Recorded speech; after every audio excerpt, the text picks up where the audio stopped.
차영주의 옥석 가르기 시간입니다. MTN 차영주 전문위원과 함께 시장에서 우리가 헷갈리는 이야기 점검할 텐데요. 위원님 어서 오십시오. 안녕하십니까? 오늘 네. 가장 궁금한 건 이제 공매도 관련한 거죠. 월요일 날 공매도 금지가 됐고 오늘 데이터가 나오는 날 아닙니까? 네, 그렇습니다. 그래서 이제 변동성이 있는데요.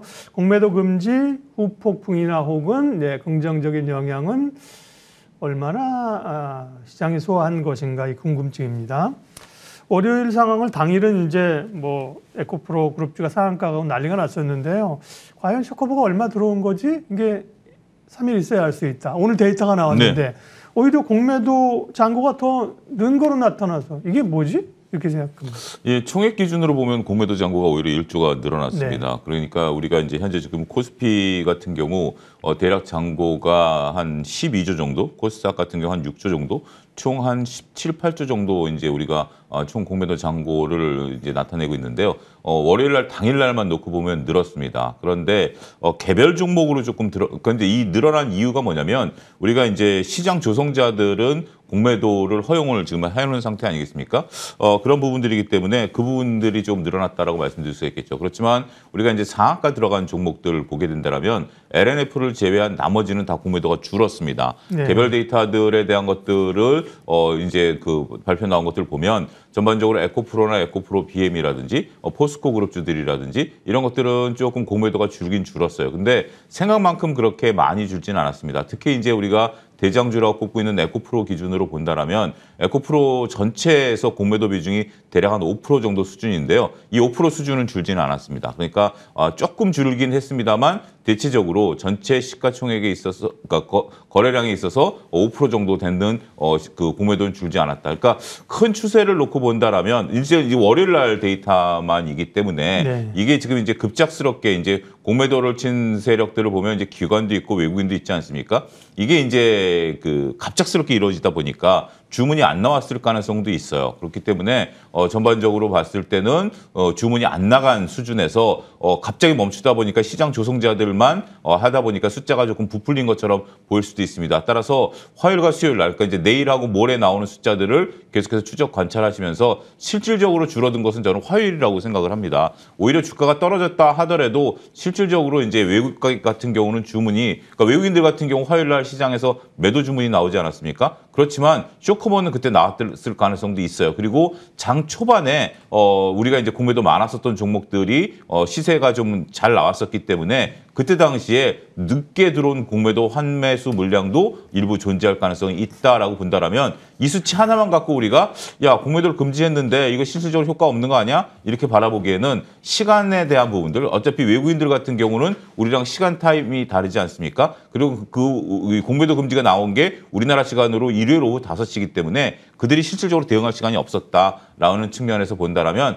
하루짜리만 갖고는 우리가 판단하기 어렵습니다만 그래도 생각보다는 좀 덜 줄었다. 이렇게 평가를 좀 내릴 수가 있을 것 같습니다. 아주 정확한 팩트 체크를 해주셨습니다.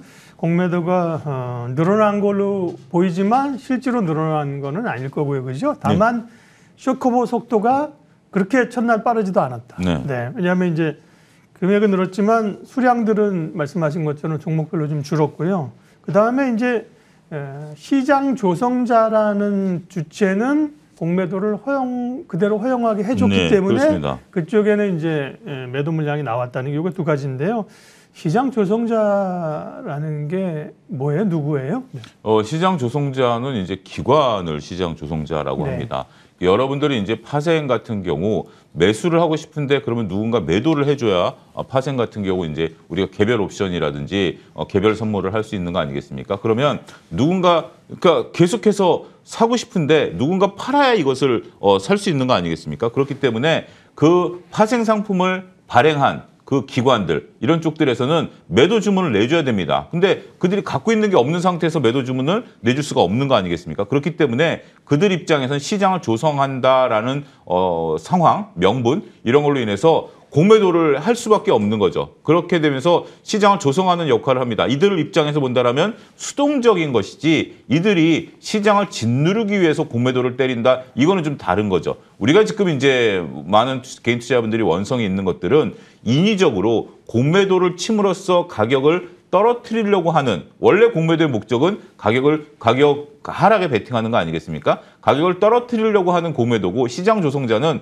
매수자에게 유동성을 공급하기 위해서 공매도를 하는 것이다라고 말씀드릴 수가 있겠습니다. 그러니까 앞서 우리가 공매도가 늘어난 것처럼 보이지만 실질적으로 파생과 관련해서 매수가 들어오다 보니까 시장에서 이것에 대한 물량을 공급해줘야 되기 때문에 더 늘어난 거거든요. 평소 우리가 대략 그 공매도 이 수량들은 한 500억에서 1000억 정도 우리가 이제 보고 있거든요. 이 정도는 거의 매일 일어나는 파생과 관련된 건데 1조라는 숫자가 들어오는 것을 보게 된다면 야, 공매도를 멈췄는데 1조나 팔았어? 이게 아니라 1조만큼 매수가 들어온 겁니다. 그날 지수가 굉장히 급등하지 않았습니까? 그렇기 때문에 거기에 따른 파생에 대한 부분들, 특히 이제 우리가 ETF라든지 이런 쪽들의 매수가 급증하다 보니까 이런 쪽의 공매도가 늘어난 걸로 보이죠. 이것은 화요일 날 일부 정리됐을 것으로 보여지기 때문에 이 부분에 대해서는 우리가 조금 생각을 달리해야 된다. 그리고 시장 조성자 같은 경우도 이번 주 같은 경우 특별한 경우 아니면 공매도를 추가적으로 할 수 없도록 정부가 막았습니다. 이번 주 한 주만 막은 건데 그렇지만 파생과 관련된 것들은 우리가 이제 여전히 할 수 있다라는 측면에 있어서 보면 이것까지 막아야 된다라고 이제 얘기를 하는 분들도 계시긴 하겠습니다만 이렇게 되면 파생 매매 자체가 안 되거든요. 예. 그렇기 때문에 그 부분에 대해서는 다소 좀 신중한 견해가 필요하지 않을까 말씀드릴 수가 있겠습니다. 그러니까 장기적으로야 뭐 외국인들이 한국 시장에 대한 부정적인 시각을 중장기적으로 가질 수도 있지만 단기적으로는 어쨌든 수급에는 호재 요인이죠. 네, 그렇습니다. 점진적으로 공매도 물량을 사들이는 쇼커보는 일어날 것이다. 이런 시각이고요. 그것보다도 이제 2차 전지에 투자한 분들이 훨씬 더 민감하단 말이죠. 그렇습니다. 그죠? 예, 예. 공매도의 주요 타겟이 됐었던 것으로 생각을 하고 있었는데 첫날 급등을 하면서 그래 이제 쇼커보가 되느냐 했는데 이틀날부터 밀려가기 시작하는 거잖아요. 예, 그렇습니다. 네. 지금 이제 월요일 날 상황 급등한 이후에 네. 지금 이제 계속해서 좀 밀려가고 네. 있는 아무래도 이제 그 다른 주식들 지금 이제 화면에 나오는 것들은 빨간불로 보이지만 우리가 이제 에코프로나 에코프로비엠을 놓고 본다라면 네. 전반적으로 화, 수, 목 오늘까지 그렇게 뚜렷한 움직임을 보이지 못하고 있는 현상들을 우리가 이제 확인하게 되는 거죠. 이 현상들이 왜 벌어졌는가라고 본다라면 그 우리가 이제 실질적으로 봤을 때 에코프로 기준으로 봤을 때 공매도 비중이 대략 한 5% 정도다라고 좀 말씀을 좀 드렸죠. 전체적인 시장에 있어서 차지하는 포지션은 코스닥 비중으로 봤을 때 대략 한 3, 4위 정도였습니다. 그런데 오히려 공매도가 많았었던 것은 호텔신라라든지 롯데관광개발 같은 코스피 종목이 공매도가 더 많았었던 것들이거든요. 그러니까 일단 우리가 이제 여러분들 그 이후에 이제 월요일부터 많은 증권사에서 공매도 상위 종목에 대해서 그 거래소 자료들을 가지고 소팅을 한 자료들이 계속해서 리포트로 발간이 됐으니까 그리고 언론에도 보도가 됐으니까 많이 보셨을 겁니다. 근데 거기서 보면 오히려 공매도 상위 종목들이 공매도가 줄어든 게 아니라 2차 전지가 월요일 날 상한가를 들어갔다라는 거죠. 그러면 이게 공매도 쇼커버에 의해서 월요일 날 들어갔다라기보다는 투심이 일단 몰렸다. 기대감으로. 예, 네. 기대감으로 올랐다라고 봐야 되겠죠. 실질적으로 호텔신라라든지 롯데관광개발은 지금 오르지 못하는 가격이거든요. 그렇게 본다라면 아직까지 공매도 쇼커버가 이제 들어왔다라기보다는 물론 일부 좀 들어왔죠. 일부 들어왔고 급한 물량들 들어온 것들은 있어요. 기관성 물량들은 들어온 것들은 있습니다만 시간이 좀 필요하다라는 거죠.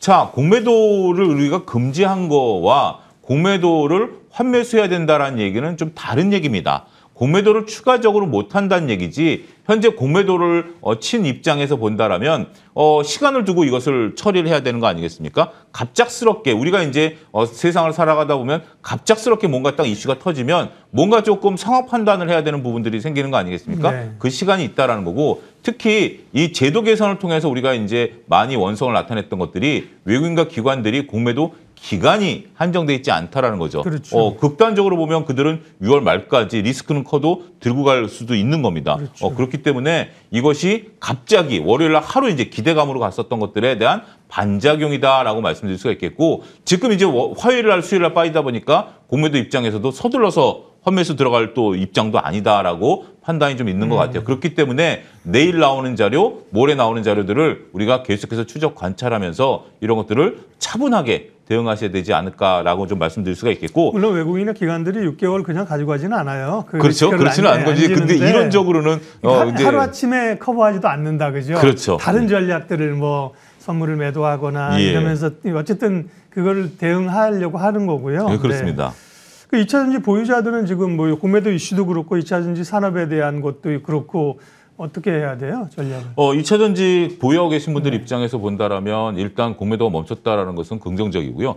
저는 일단은 그 저점은 좀 확인이 된 게 아니겠나 네. 개인적으로 그렇게 생각을 합니다. 일단 밸류 논란도 여전히 이제 있고 지금 일부 증권사에서 외국계도 그렇고 국내에서 이제 매도 관련된 그러니까 이제 목표가를 확 낮추는 리포트가 나오긴 했죠. 근데 우리가 이제 그 밸류를 그러니까 우리가 에코프로 기준으로 봤을 때 120만 원이 고밸류다라고 하면 지금 에코프로 기준으로 보면 40만 원, 50만 원까지 이제 목표 주가를 낮추는 그런 모습들이 나오는데 그게 적정 가치다라면 적정 가치 위에서 놓을 가능성이 있다라고 보거든요. 따라서 2차전지 보유하고 계신 분들 입장에서 본다라면 120만 원대에선 밸류 논란이 있을 수 있습니다만 지금 상태에서 우리가 밸류를 찾아간다? 이거보다는 어느 정도 밸류 부담은 좀 줄어든 게 아니겠나 저는 그렇게 좀 말씀드릴 수가 있겠습니다. 그러면 공매도 관련해서 전반적인 투자 전략을 놓고 본다라면 오히려 2차전지 외에 다른 쪽의 공매도 상위 종목들 같은 경우 지금 움직임이 없거든요. 앞서 언급드렸던 종목들의 움직임이 없기 때문에 네. 그런 것들을 오히려 모아가는 전략. 이것도 하나의 좋은 방법이 되지 않을까 싶습니다. 너무 2차 전지의 공매도 관련해서 지금 이슈가 되고 있습니다만 우리가 공매도 상위 종목들에 대해서 지금 현재 전혀 움직임이 없다라면 그들이 특히 이제 그들 종목 중에서 실적이 개선되는 종목들이 나올 겁니다. 3분기도 실적이 개선된 종목, 4분기도 실적이 개선된 종목들이 나오면 의외로 그런 쪽에서 슈팅이 나올 가능성이 있기 때문에 우리가 2차 전지를 갖고 계신 분들 입장에서 본다라면 지금 구간에서 이제 트레이딩 영역이다라고 보고 2차 전지가 없는 분들 입장에서 본다라면 오히려 공매도 상위 종목 중에 실적이 개선될 것 같은 뭐 여행 섹터라든지 화장품 섹터라든지 이런 쪽들에 대한 관심도 오히려 틈새 전략으로서 남들이 지금 관심 안 가질 때 보는 것도 나쁘지 않다 말씀드릴 수 있겠습니다. 공매도 비중 상위에 있는 말씀하신 호텔 신라나 롯데 관광개발, 2차전지 이런 거 말고 게임주들이 그죠? 네. 그 공매도 쇼커버와 함께 많이 빠졌다 사실 그죠? 그렇습니다. 이런 이슈까지 모아서 강하게 오는데 게임주는 지금 투자할 만합니까? 게임주들이 오히려 빈집이다라는 표현들을 많이 합니다. 우리가 이제 상반기 때 게임사들 같은 경우 신작 게임이 없다 보니까 전반적으로 이제 게임사들이 주가 밸류가 낮은 상태죠. 바로 이런 겁니다. 그러다 보니까 게임사들이 현재 지금 일부 크래프톤이라든지 일부 종목들에 대해서 넷마블이라든지 이런 쪽들이 이제 신작 게임에 대한 기대감들이 이제 나오면서 주가 퍼포먼스가 좋은 거죠. 따라서 이제 하반기 때 이제 게임사들의 이제 게임이 집중됩니다. 이제 지스타가 이제 열리는 부분들이 있고요.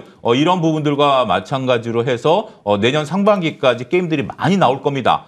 게임들이 많이 나오면 그 중에서 이제 흥행하느냐 안 하느냐로 이제 구분이 되긴 하겠습니다만 원래 게임주들의 특성은 게임이 실질적으로 나오기 전에 주가가 더 좋습니다. 게임이 나올 것이다라는 것들이 있고 그다음에 이제 게임을 해보면서 옥석가리가 진행이 될 텐데 예. 지금은 오히려 빈집이다라는 부분들로 인해서 우리가 투자 관점으로 접근은 여전히 유효하다 이렇게 좀 말씀드릴 수가 있겠습니다. 네. 그러면 이제 오늘 공매도 얘기를 했으니까 공매도와 관련해서 시장 전략 한 1분 정도 간략하게 마무리해 주십시오. 예, 전반적으로 본다라면 저는 오히려 공매도 앞서 언급드렸던 공매도 상위 종목들을 저는 좀 모아가는 전략들 오히려 좋고요. 그 중에서 이제 호텔 신라 같은 경우 실적이 잘 안 나왔습니다만 오히려 뭐 다른 쪽들에 대해서는 실적이 좀 잘 나오는 거. 4분기가 저는 관건이 된 거라고 봐요. 4분기 실적이 딱 확인이 되면 내년 상반기까지 시간이 있으니까 오히려 그런 것들에 대한 슈팅이 크게 나올 가능성에 대비한 전략들 유의하지 않을까. 그거 프린트 하셔가지고요. 꼭 책상 앞에 붙여놓으시고 잘 이용하시면 좋지 않을까 싶습니다. 네. 또 KLX 한국거래소에 가면 일자별로 데이터가 잘 나오니까요. 원본 데이터를 보시는 것도 좋아요. 공매도 관련해서 우리가 헷갈리는 얘기가 많았는데요. 차영주 의원님께서 잘 정리를 해주셨습니다. 차영주의 옥석 가르기 여기까지 하겠습니다. 고맙습니다. 감사합니다.